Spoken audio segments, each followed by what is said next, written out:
Acceleration Nation, it's Laramoto here. I'm here to review the electric Artisan Evo3, slightly controversial. If you are new here, thank you so much. Why not subscribe to my rides, click that subscribe button and ring that bell and join that Acceleration Nation. And if you're coming back, thank you so much for coming back. Why not give this a share? I'll be super grateful. So I'll get on with the review, see you in a bit.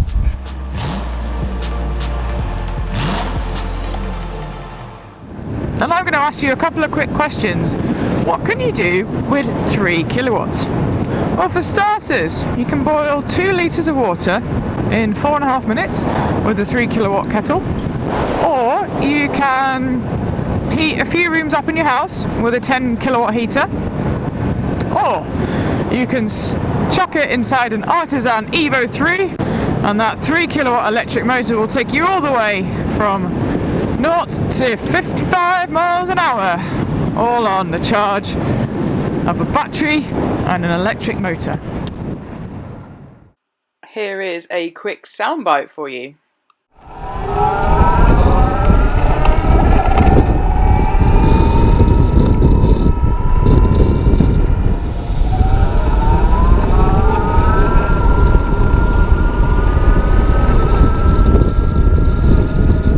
Yes, I know it's not a rumbly V8 or a screaming inline 4, but it's got its little bit of character to it. You just have to make sure that you're super aware of where you are in relation to everyone else, because they cannot hear you, to the point where I did manage to sneak up on a cyclist. Okay, but this bike is monkey bike size. Think Honda Grom.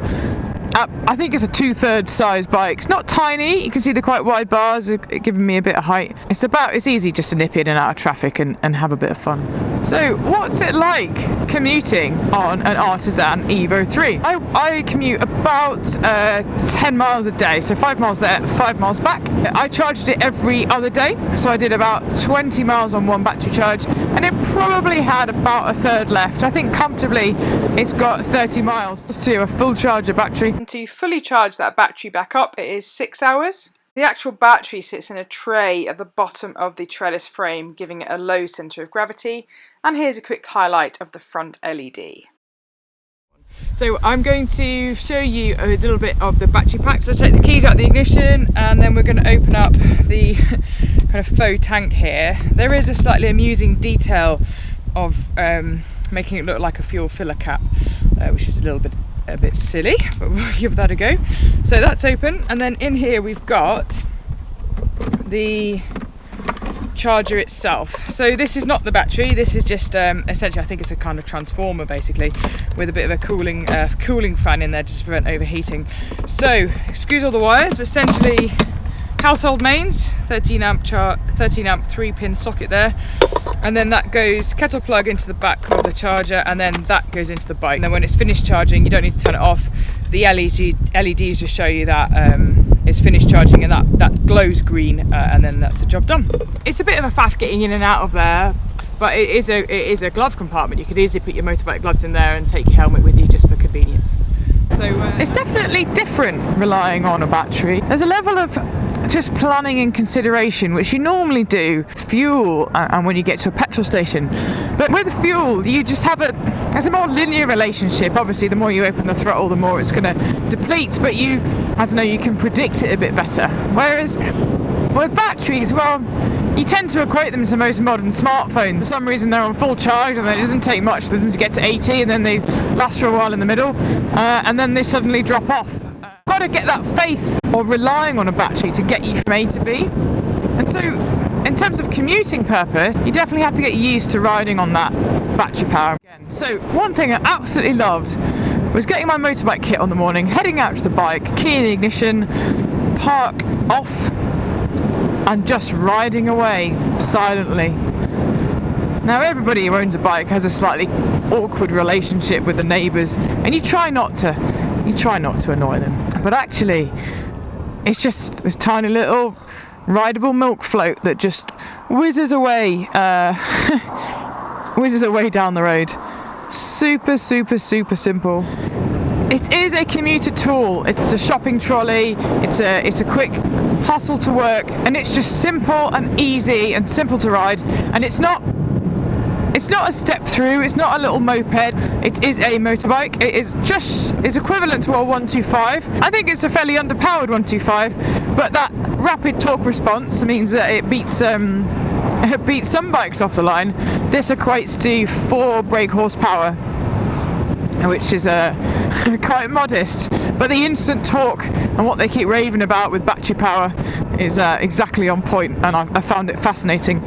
The throttle response, I was a bit worried because, if you turn it on slightly, I was worried the bike's going to zip away from me if I wasn't gripping on, but there's either deliberately or accidentally engineered plenty of play in that throttle. It gives you a little bit of confidence, and when you're doing slow speed manoeuvring, like pootling around, you've got a bit of clutch play and you feed the throttle in. On this, it's just a really little simple twist, and you just feed it in, really. And then on this, on the bars here, there's gauges, so it's on full power at the moment, so it's all the way up to 3. That lets me get up to 50 miles an hour, and then setting 2 is 40, and I believe setting 1 is 30, and you want to just conserve that battery power for the last bit. In terms of handling, well, it does come with suspension. It's a bit pogo sticky, to be honest. It doesn't offer that much. Well, there isn't any damping. I think it just springs in there. The front is what it is, no adjustment, but the rear you can mess around with a preload if that's going to help you with any height settings. But as you can see, like, if you are pretty close to the ground, and that's to the point where ground clearance can be a bit tricky. Now, I've just noticed a 50 mile an hour speed limit, so I'll try and get her up there. Now, what's quite interesting is that I've got 41% battery left. Now, what the bike's doing now is actually doing a bit of thinking for me. So I'm fully open on the throttle, and it's just creeping up quite slowly. Now, when you're on full charge, it does let you get up to 50, but when you're depleting the battery like that, it just protects it for you and makes sure you can get home. So I think it's quite clever in that sense. It does a little bit of thinking. So yeah, a bit pogo sticky, but bouncy and fun. My brakes, very much on or off, a little bit of a squeak. Simple, but they are two pop calipers around a single disc at the front and a single disc at the rear. Although the actual reservoirs themselves, I know that's brake fluid in there, but I really do think it looks suspiciously like bodily fluid after a bad night out, shall we say. Mirrors are pretty good. They're just the right height to clip other cars' wing mirrors, so worth keeping an eye out for. And then I'm nice and snug on this faux tank. Do you feel quite snug on it? It's wicked. Absolutely wicked. I don't know if you can see on the rear view, because it's a commuter, it's got a lovely little rack system on the back, and I've bungeed my little snacks for work. So weight-wise, it's 163 kilograms, so super light, really easy to pick up, probably really easy to steal, so it's worth always locking it down or locking it away in your garage because it's a bit like that. But hey, they'll only get 40 miles away, so you've got a chance without charging that battery. In direct sunlight, the LCD screen is a little bit tricky to read, but you can see your speed and your remaining battery life. Let's have a quick review of its looks. It's quite tidy, looks really cute. I like the little bit of design. It's got some knurled foot pegs here that are a bit loose.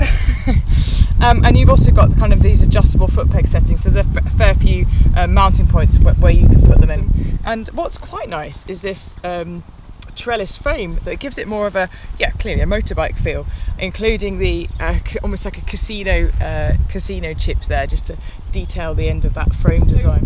Actually quite a good looking bike, and in red it's almost got like a Ducati Monster-esque style to it, because it's got a red trellis frame. But you can also buy this bike in Gremlin green. You can also get different seats, so instead of this black seat you can get a bright red seat or a green seat, so a couple of colour options.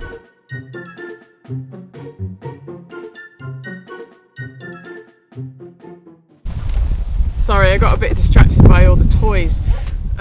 Let's get back to that ride review. There's nothing really mechanically to monitor on it, which arguably makes you feel a little bit vulnerable, and that motor is going to have an expiration life, and there's plenty in the news about batteries having an expiration life, but you manage it. And for the life it needs to lead, which is take me to work and back and I'll charge you every other time, it's pretty perfect.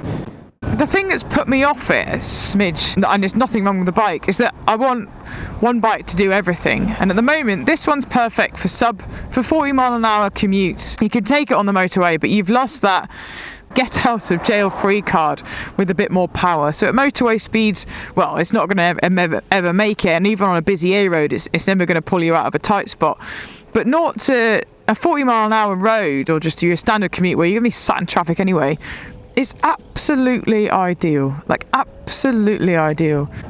I think these items need to grow, and the Artisan is, well, suspiciously cheap for what you get for your money and what you save in commuting and save in terms of your carbon footprint, which is also a very, very important thing to do these days.